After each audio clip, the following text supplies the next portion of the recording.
Hello guys, in the last session we saw this basic example of HTML, but what is HTML actually and why it is used?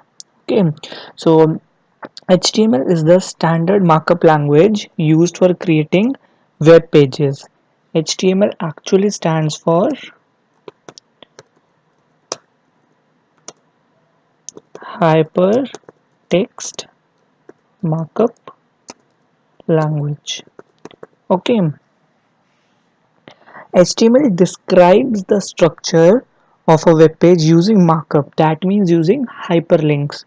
Okay, we'll see in later tutorials how to create links and how they can be managed. Okay, so HTML elements or tags like we used here, these HTML tags and or you can say HTML elements. These are the main building blocks of a web page. Okay, so this is a very basic example right now, but slowly it will become bigger and we can create a very good looking web page. Okay, later on we will use cascading style sheets or some other third party libraries which will make our HTML look more better. Okay, so browsers actually don't display these tags. Okay, they just use them to render the content of web page correctly. And we are going to use HTML, the latest version of HTML, that is HTML5. Okay, I told you about that. This line is uh, written to tell the browser that we are going to use HTML5. Okay, and this doc type, it's not case sensitive, so you, if you want, you can write in small letters also. Okay, the first version of HTML was released in 1991.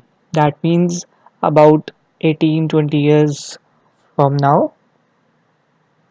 Actually, it's more than 25 years actually. Okay, so it was a very long time ago.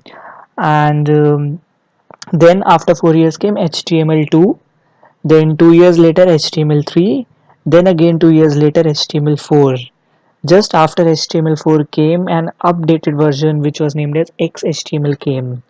And this version of HTML5, the latest version, it was released after a long gap in 2004. That means just 4 years ago.